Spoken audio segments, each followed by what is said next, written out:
오늘 함께 은혜 나눌 말씀은 고린도전서 10장 23절로 26절까지 말씀입니다. 신약성경 고린도전서 10장 23절에서 26절입니다. 제가 봉독해 드리겠습니다. 모든 것이 가하나 모든 것이 유익한 것은 아니요 모든 것이 가하나 모든 것이 덕을 세우는 것은 아니니 누구든지 자기의 유익을 구하지 말고 남의 유익을 구하라. 무릇 시장에서 파는 것은 양심을 위하여 묻지 말고 먹으라. 이는 땅과 거기 충만한 것이 주의 것임이라. 아멘. 할렐루야. 주일 오전 예배 나오신 여러분들 주님 이름으로 환영하고 축복합니다. 우리 옆에 분과 한번 인사하겠습니다. 참 잘 오셨습니다. 참 잘 오셨습니다.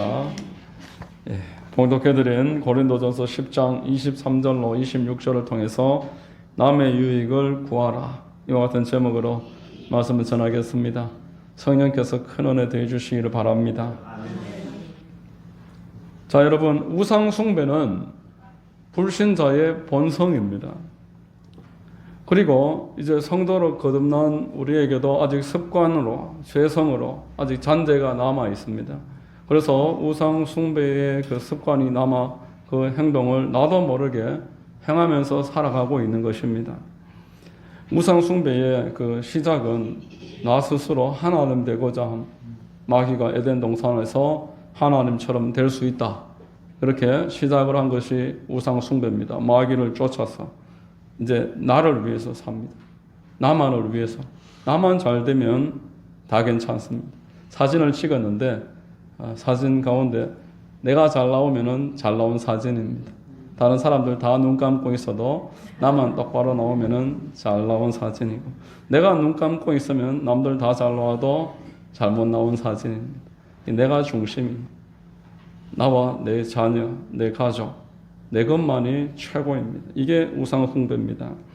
남을 위해서 사는 것, 하나님을 위해서 하나님 말씀에 순종하고 하나님 영광을 추구하는 것, 너무나 부자연스럽습니다. 그러니 우리 지난주에 지금 2주 연속으로 살펴보고 있는 말씀에서는 이제 우상 숭배를 피하라, 우상 숭배에서 도망을 가라, 그렇게 사도 바울은 선언을 했던 것입니다.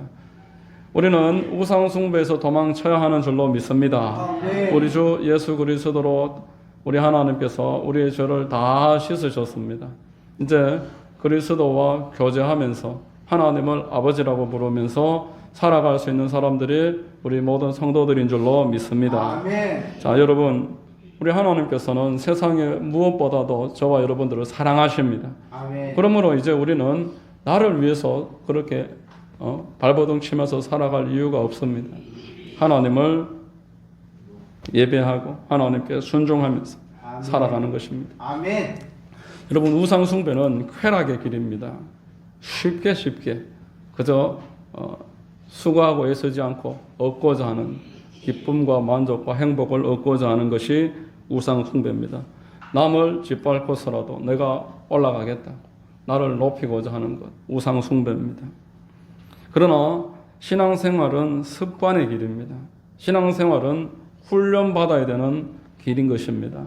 하나님을 영어롭게 하고 다른 사람의 유익을 구하고 나에 대해서는 하나님께 맡기는 것. 농부가 여러분 봄에 부지런하게 씨를 뿌리고 여름에 물을 주고 올라오는 작은 연약한 것들을 받침대로 세워가면서 지켜나갈 때 겨울이 되면 기쁨이 있고 보람이 있고 만족이 있는 것입니다. 아멘. 우상 숭배는 이러한 모든 과정을 무시하고 그저 값없이 얻고자 하는 것, 내가 노력한 것보다 더 많이 얻고자 하는 것. 그러나 하나님께서는 습관을 통해서 심고 뿌리고 인내하고 기도하면 하나님께서 우리를 보살피시고 인도해 주십니다. 아멘. 이 우상 숭배를 피하라는 말씀을 전제로 해서 오늘 말씀을 다시 한번 해석을 하고 은혜를 나누겠습니다. 첫 번째, 모든 것이 다 건설적인 것이 아니다, 성경은 말씀을 하고 있습니다. 오늘 본문 23절 같이 한번 읽겠습니다. 모든 것이 가하나 모든 것이 유익한 것은 아니요 모든 것이 가하나 모든 것이 덕을 세우는 것은 아니니.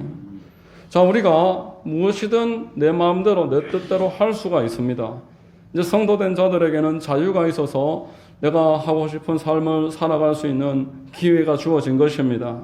마귀에게서 매여서 어쩔 수 없이 끌려다니고 그것이 아니고 이제 내가 자발적으로 선택하면서 하나님을 위해서 또는 나를 위해서 또는 그저 세상에 살던 그때에 하던 행동 그대로 하면서 살 수 있는 자유가 있습니다. 자, 모든 것이 가하지만 모든 것이 덕을 세우는 것은 아니다. 이렇게 말합니다.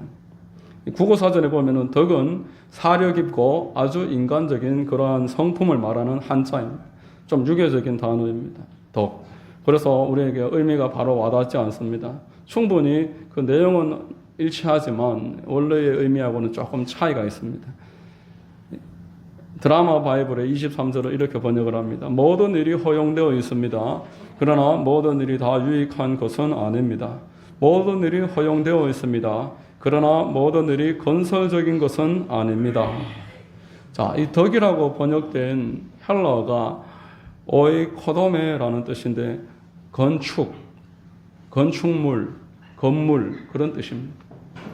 우리가 모든 일을 내가 마음대로 할 수 있지만 그것이 세워나가는 일이 아닐 수 있다. 허물어뜨리는 것일 수가 있다. 고린도전서 14장에 보면은 방언은 덕을 세운다. 내 자신을 세운다고 말합니다. 예언은 교회의 덕을 세운다. 예언은 교회를 세운다는 것입니다. 여러분, 모든 일이 가능하지만 우리를 건설적으로 계속 세워나가는 것이 아닐 수 있다. 본문의 말씀은 우리에게 시간이 지날수록 더 좋아지는 삶을 선택해야 함을 깨닫게 해주고 있습니다. 여러분, 건설적인 일은 순서가 있고 지혜가 필요하고 정성이 필요합니다. 건설적인 일은 가만히 3층, 4층, 5층 올라갈 수 있는 일이 아닙니다. 바닥부터 먼저 만들고 그리고 1층, 2층 기초를 탄탄하게 쌓을 때에만 그 위로도 올라갈 수가 있습니다. 아멘. 우리가 일례로 교회에 나와서 금요일 날 하나님의 말씀을 듣고 찬송하고 기도하는 일은 당장에 아무런 그 표시 안 나는 그러한 일입니다. 그러나 그런 일들이 건설적인 일입니다. 정성이 들어가는 일이고 순서가 있는 일이고 인내하면서 기다려야 됩니다. 우리 교회 바로 옆에 이제 200평 공터가 있었습니다. 그런데 한 5년 전쯤에 저 땅을 이제 다 파더니만 빌딩을 지었습니다. 우리 교회 바로 옆에. 제가 그 땅을 파는 과정부터 매일 봤는데요. 200평이나 되는 땅을 한 7m, 8m 파내는 거예요. 그리고 철근을 얼마나 까는지 거푸집을 세우고 콘크리트를 하루 온종일 수십 대가 와서 콘크리트를 갖다 붓는 것을 봤습니다. 여러분, 보이지도 않는 부분에 왜 그 속에다가 콘크리트와 철근을 그만큼 갖다 부었을까요? 이 기초공사를 튼튼하게 할 때에만 건물을 세워 올릴 수 있기 때문에 그렇습니다. 여러분, 보이는 부분은 무시하고 보이지 않는 부분은 전혀 신경 쓰지 않고 그저 인테리어만 해서 팔아넘기는 것을 우리는 부실공사다 이렇게 말을 합니다. 바닥이 없는 건물은 1층이나 2층이 한계입니다. 그러나 바닥을 튼튼하게 만들면 건설적인 삶을 위해서 아주 기초적인 부분, 보이지 않는 부분부터 정성을 기울여서 차곡차곡 쌓아 나갈 때 그때 어느 순간부터 1층, 2층, 3층, 4층, 5층, 7층, 6층 그 위로 계속 올라나가는 것입니다. 성경은 우리에게 하나님의 집이라고 말합니다. 아멘. 저와 여러분들은 하나님의 건축물입니다. 아멘. 그리고 오늘 본문도 모든 일이 건설적인 일이 아니다. 우리에게 이렇게 쌓아 나가는 과정이 꼭이다라는 것을 알려주고 있는 것입니다. 여러분, 기초공사를 탄탄하게 하시는 여러분 되시기를 주의 이름으로 축원합니다. 기초가 탄탄해야지 신앙에도 성장이 있습니다. 아멘. 예수 그리스도라는 영적인 기초가 탄탄해야 됩니다. 우리 교회에서 이제 세가족 교육을 할 때 예수 그리스도라는 영적인 그 기초를 아주 충실하게 밟고 있습니다. 그 예수 그리스도가 누구신지, 그분이 나를 위해서 하신 일이 무엇인지, 교회는 이제 무엇을 해야 하는지, 이것이 탄탄한 사람이 그 과정을 지난 다음에 올라갈 수가 있는 것입니다. 아멘. 하나님께서는 저와 여러분들이 이 기초가 단단해지기를 바라십니다. 아멘. 이 과정이 충실한 사람이 크게 쓰임받는 것입니다. 예수님이 12살 때 성경적인 지식이 충분했습니다. 바리새인들, 율법 박사들이 예수님과 대화하면서 깜짝 놀랐습니다. 성경적인 지식이 완전했다는 거예요. 그런데 예수님이 30세가 될 때까지 하나님이 사용하지 아니하시고 가난과 무시와 멸시가 있는 빈민 동네에서 인간 부모에게 순종하면서 그곳에서 이웃과 자기 자신의 삶의 희노애락을 다 경험하게 하셨습니다. 무슨 이유로 이런 과정을 겪게 하셨겠습니까? 이 과정을 다 거친 다음에 하나님이 설교자로 세우셨어요. 마태복음 5장에 3절 4절에 보면은 심령이 가난한 자는 복이 있나니 천국이 그들의 것이니 애통하는 자는 복이 있나니 그들이 위로를 받을 것이며 이렇게 말을 했습니다. 여러분, 이런 설교는 인생 경험이 없는 사람은 할 수도 없고 해서도 안 되는 설교입니다. 정말 인생에서 하나님 없이는 한 걸음도 걸을 수 없는 막다른 골목에서 주저앉아서 하나님께 애통해 본 사람, 정말 나와 이웃의 고통 가운데서 눈물을 흘리고 가난한 심령으로 하나님만을 바라보는 그런 시간을 통과한 사람이 이런 말을 할 수가 있는 것입니다. 아멘. 자녀의 병원비나 학비를 위해서 자존심을 굽히고 한 자리에서 10년, 20년 오랜 시간을 인내하면서 견뎌낸 사람이 다른 사람의 마음을 위로해 줄 수 있고 다른 사람의 애통함에 대해서 함께 위로자가 될 수 있습니다. 학교에서 책을 읽고 지식을 쌓아서 그걸 가지고서 심령이 가난한 자는 복이 있나니 마음에 참으로 가난한 심령으로 지금도 하나님만 바라보고 있는 사람에게 그런 말을 한다고 해서 감화감동이 일어나지 않는 것입니다. 여러분, 우리 하나님께서는 저와 여러분들을 이런 과정을 통과하기를 원하십니다. 아멘. 기초가 아주 탄탄한 성도가 되기를 바라십니다. 아멘. 건설적인 일이 무엇인지 생각을 해서 자기 삶을 바닥부터 탄탄하게 기초를 쌓으라고 오늘 말씀을 하는 것입니다. 아멘. 저와 여러분들은 이 땅에서 심령이 가난함이 무엇인지를 알아야 되고 애통해하는 마음이 어떤 것인지 잘 이해하는 참된 성도가 되어야 되는 것입니다. 아멘. 이 평당 250만 원짜리 200평 땅을 그만큼 철근 넣고 콘크리트 붓고 5층, 6층, 7층 쌓아 올려갈 때 그 주인이 어떤 마음이었겠습니까? 이 건물을 통해서 참 여러 가지 가치 있는 일들이 많이 일어나기를 기대하는 마음이었습니다. 많은 사람들이 찾아와서 여기서 살아가고 또 여기서 얻는 수입으로 내 필요가 공급이 되고 여러 가지 많은 그 건설적인 생각들을 하면서 건물을 세웠을 것입니다. 아멘. 우리 주님께서 십자가에 달리셔서 저와 여러분들 한 사람 한 사람의 얼굴을 다 바라보셨습니다. 아멘. 하나님은 저와 여러분들이 태어나시기 전부터 이미 알고 계셨다고 말했습니다. 아멘. 십자가에서 요한복음 19장 30절에 보면은 예수님이 운명하실 때 다 이루었다 이렇게 말씀을 했습니다. 값을 다 지불을 했다. 우리의 얼굴을 생각하시면서 우리를 위해서 값을 다 지불을 함으로 이제 세상의 나라에서 하나님의 나라로 마귀의 권세에서 하나님의 손으로 옮기는 데 있어서 모든 절차를 완성했다라는 겁니다. 우리 하나님은 저와 여러분들이 가치 있는 사람이 되어서 이 세상에 남을 유익하게 하고 자기 자신을 날마다 세워감으로 말미암아서 하나님의 나라에 귀하고 복 있는 사람 되기를 바라는 것입니다. 아멘. 오늘 본문의 말씀은 저와 여러분들이 건설적인 게 어떤 건지 생각하면서 신앙생활을 하라고 주시는 말씀입니다. 아멘. 본문의 24절에 보면은 누구든지 자기의 유익을 구하지 말고 남의 유익을 구하라 이렇게 말했습니다. 여러분, 누구든지 성도라면은 지금 하나님의 그 장중에 붙잡힌 바 되어서 건축되어 가는 과정에 있습니다. 아멘. 여러분들은 순복음 하만 순복음 교회 여기에 소속이 되어서 하나님이 여러분들을 세워 가시고 있다는 겁니다. 아멘. 내가 하나님의 말씀대로 주일이면은 예배드리고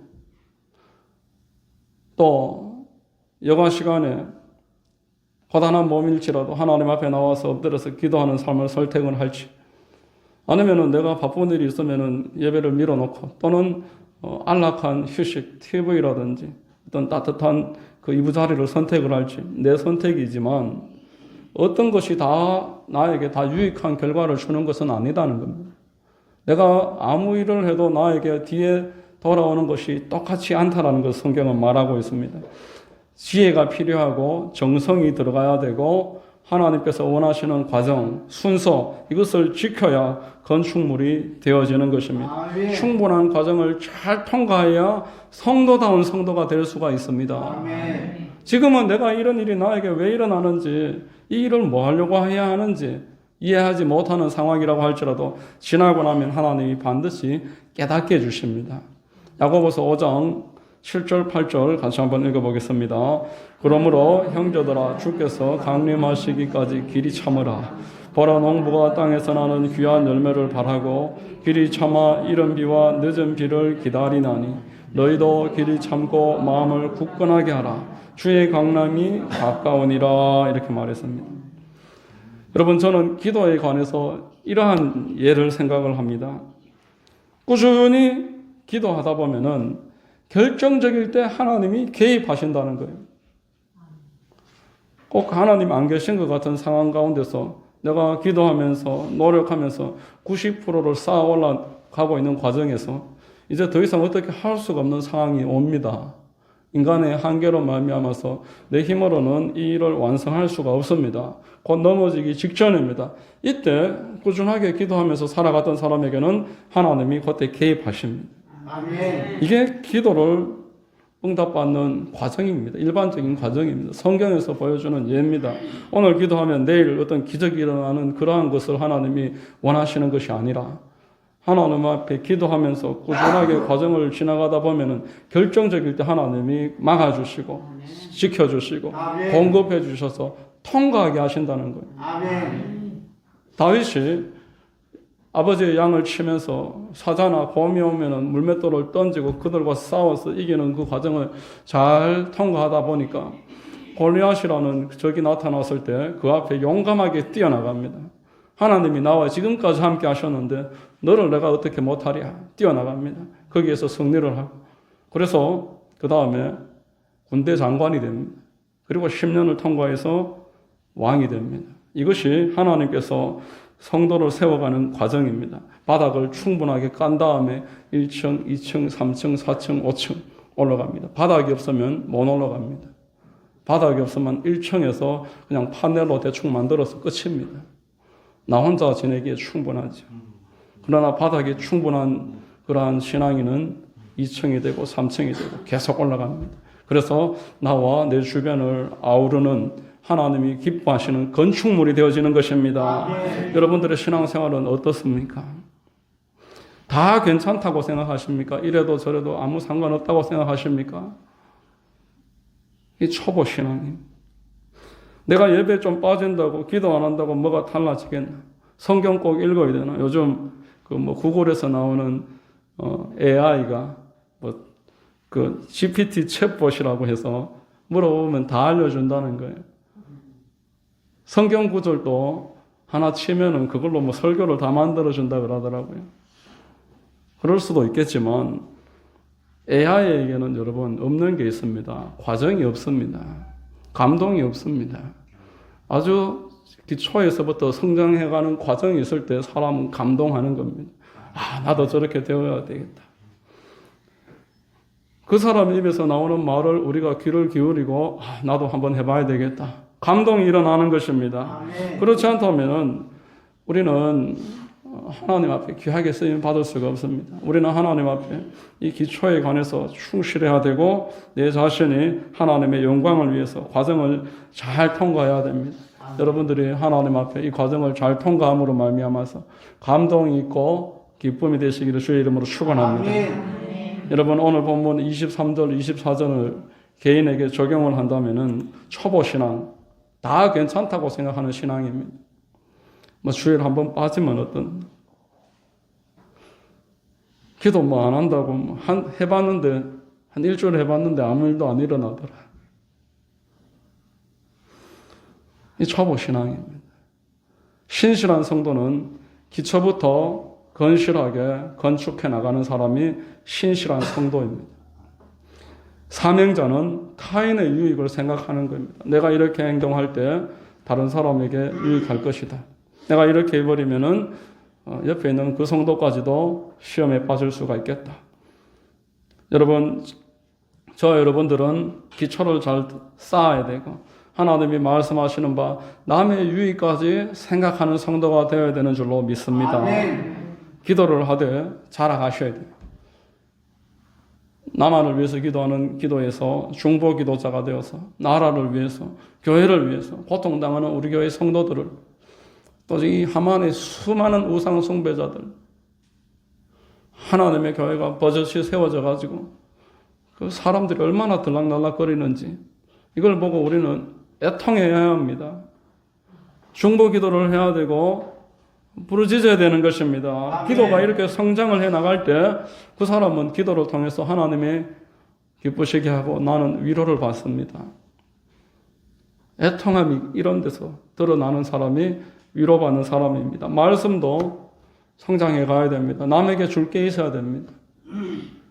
성경은 형통할 수 있는 비결을 신약에, 구약에 분명하게 말씀을 합니다.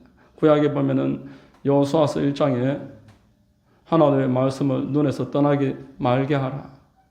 그리고 시편에 보면은 수야로 하나님의 말씀을 묵상하라. 아멘. 야고보서에서도 동일하고 하나님의 말씀을 주야로 묵상하고 그 말씀을 내 마음에 새기는 사람이 형통한 삶을 살아간다. 아멘. 여러분, 형통한 삶을 살기를 원하십니까? 아멘. 하나님의 말씀을 가까이 하시기 바랍니다. 아멘. 성경을 읽어야 하고 하나님의 말씀을 읊조려야 됩니다. 주야로 묵상해야 됩니다. 아멘. 그럴 때 우리 가운데서 이 형통함이 드러나서 사람들이 우리의 삶을 보고 나도 저렇게 되어야 되겠다. 이러한 감동이 있습니다. 여러분, 우리 이 기도와 말씀으로 말미암은 신앙의 성장의 핵심은 복음 전파에 있습니다. 기도와 말씀으로 세워진 사람은 영적인 군사입니다. 여러분, 영적인 군사는 전쟁을 치러서 포로들을 풀어내는 사람이 되어야 되는 것입니다. 한 사람 한 사람을 만날 때에도 그 사람의 그 영적 상태에 관심을 가져야 되는 것입니다. 저 사람이 예수를 믿는 사람인가?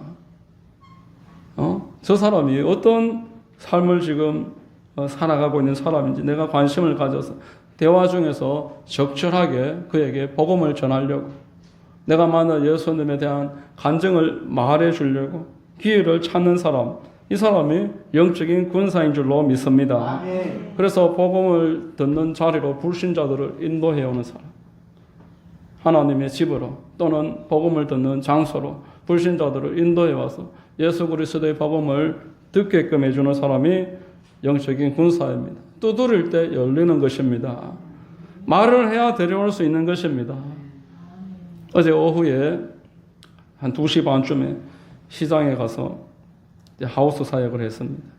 저기 창원에 양복교회 권사님 한 분이 1월 첫 주부터 지금까지 매주 토요일 날 가면은 막 계란도 삶아놓고 국수도 배달을 시켜서 사람들을 막 먹이면서 어떤 날은 가면 1명이 있고 없는 날이 없어요. 어떤 날은 가면 2명이 있고 어제는 4분이 계시더라고요. 처음 보는 분도 한 분 계시고 그래 복음을 전하고 이렇게 왔습니다.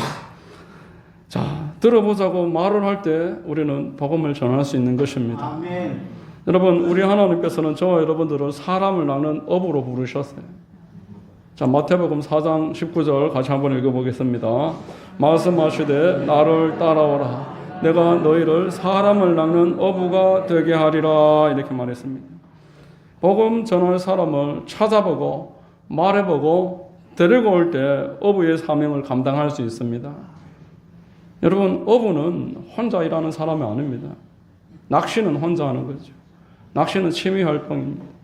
뭐 잡아도 되고 안 잡아도 되니까 혼자 가서 하고 이렇게 오면은 안 잡아도 뭐 답답할 게 없는 게 낚시하는 사람이고, 어부는 같이 팀워크를 이루어서 같이 해서 반드시 잡아야 됩니다. 못 잡으면은 자기 생계의 위협을 받는 사람이 어부입니다. 저와 여러분들은 이 교회에 같이 어부가 되라고 하나님이 불러 모으신 줄로 믿으시기를 바랍니다. 아멘. 우리는 같이 협력을 해서 한 영혼 한 영혼 주께로 인도하여 그의 영혼에 유익을 끼치고 하나님이 나에게 맡겨주신 사명을 잘 감당하는 사람 되어야 되는 것입니다. 왜 우리가 이런 일을 계속 감당을 해야 되겠습니까? 그냥 나 하고 싶은 대로 하면 안 되겠습니까? 내 스타일대로 신앙생활을 하면 어떻습니까? 여러분, 군사가 어떻게 자기 스타일대로 전쟁을 합니까? 운동선수가 어떻게 내 기분대로 경기를 합니까? 지휘관을 따라야 되고 규칙대로 해야 되는 것입니다. 아멘. 지금은 영적 전쟁 중이라고 성경은 말씀을 합니다. 본문의 26절에 이는 땅과 거기에 충만한 것이 주의 것입니다. 이 다 주님의 것인데 빼앗겼다는 거예요. 마귀에게 붙잡혀 있으니 영적인 군사들이 찾아와야 된다고 말합니다. 33절에 나와 같이 모든 일에 모든 사람을 기쁘게 하여 자신의 유익을 구하지 아니하고 많은 사람의 유익을 구하여 그들로 구원을 받게 하라 말씀합니다. 영적 전쟁 가운데 포로로 붙잡혀 있는 이 땅의 수많은 영혼들, 나의 가족들, 나의 자녀들, 내 주변에 날마다 만나는 그 사람들, 이제 시시각각 멸망의 시간이 다가오는데 우리가 언제까지 두 손 놓고 있겠고 어떻게 세상을 구경하고 있겠고 어떻게 관람객이 되어서 남이 하는 것만 감탄하고 있겠냐 말입니다. 그렇게 했을 때 주님 앞에 어떻게 설 수가 있겠습니까? 우리 주님은 에베소서 5장 15절에서 18절에 이래 말했습니다. 그런즉 너희가 어떻게 행할지를 자세히 주의하여 지혜 없는 자같이 하지 말고 오직 지혜 있는 자같이 하여 세월을 아끼라. 때가 악하니라. 기회가 다 지나간다는 거예요. 나에게 있는 기회는 곧 끝이 난다는 겁니다. 그러므로 어리석은 자가 되지 말고 오직 주의 뜻이 무엇인가 이해하라. 건설적으로 자기를 세워서 세워진 만큼 남을 유익하게 할 수가 있습니다. 주님의 것을 건질 수 있는 능력은 건설적으로 살아감으로 내 삶을 세워나간 사람이 감당하게 되는 것입니다. 18절 술 취하지 말라. 오직 성령의 충만함을 받아라. 세상에 취하지 말고 성령님께만 취하라는 것입니다. 아멘. 성령님의 감화 감동을 받기 위해서 하나님의 말씀과 기도로 자기 자신을 날마다 잘 세워나가라 말씀하고 있는 것입니다. 그렇게 세워진 사람이 기회를 잡을 수가 있습니다. 하나님을 기쁘시게 할 수가 있는 것입니다. 여러분, 나는 내 것이 아닙니다. 주님이 값주고 사셨습니다. 아멘. 이제 나는 모든 것을 할 수 있다고 내 마음대로 살아가서는 안 됩니다. 건설적인 것을 선택을 해야 됩니다. 오늘 하루도 뭐가 건설적인지, 어떻게 할 때 내가 기초가 세워질 것인지 선택을 해야 됩니다. 성도들도 그들 본인의 것들이 아닙니다. 주님의 것인데 마귀한테 붙잡혀 있고 지금 길을 잃어버렸습니다. 그들에게 유익을 주고자 우리는 열심을 기울여야 되는 것입니다. 아멘. 애통함으로 울어줄 사람이 있다면 그 사람은 방황을 끝내고 다시 돌아오게 될 줄로 믿습니다. 아멘. 애통함으로 그를 위해서 울어줄 수 있는 사람이 없으니 어떤 위로가 나타나지가 않고 있습니다. 저와 여러분들은 교회에서 길을 잃고 있는 하나님의 자녀들을 위해서 애통해하면서 같이 울어야 됩니다. 세상은 주님의 것입니다. 마귀에게 눈 빼앗기고 귀 빼앗겨서 저렇게 세상 좋다가 멸망에 당하는 그날에 영원한 지옥으로 들어가게 됩니다. 우리는 그들을 보면서 심령이 가난해서 하나님밖에 방법이 없음을 알고 마음에 찢으며 내 옷을 찢으며 그 영혼들을 위해서 이름을 불러가면서 기도해야 하는 것입니다. 그에게 하나님의 위로가 있습니다. 그 사람이 천국 백성입니다. 천국 백성의 삶이 할복에 있는 그 내용입니다. 그것은 우리의 삶이 되어야 되는 것입니다. 여러분에게는 자유가 있지만 이 자유를 방종으로 사용하지 말고 건설적인 기회로 바꾸시기를 주의 이름으로 축원합니다. 아멘. 건설적으로 날마다 높이 세워져서 더 많은 사람을 유익하게 하는 주의 일꾼 되시기를 주의 이름으로 축원합니다. 아멘. 아직 남은 기회를 다 흘려보내지 마시고 하나님을 기쁘시게 하는 하나님의 친 백성들 다 되시기를 주 예수 그리스도의 이름으로 축원합니다. 아멘. 기도하겠습니다. 하나님 아버지 감사합니다. 오늘 말씀을 통해서 우리가 모든 것이 가능하지만 모든 것이 건설적인 것이 아니라고 말씀을 하십니다. 다른 사람의 유익을 위해서 기초를 단단하게 세워서 나를 세워나가야 함을 깨닫게 해주시니 감사합니다. 그리하여 남을 유익하게 하고 하나님의 것을 하나님께로 인도하는 하나님의 친 자녀들, 도구들 될 수 있도록 축복하여 주시고 인도하여 주옵소서. 예수 그리스도의 이름 받들어 감사하며 기도드립니다. 아멘.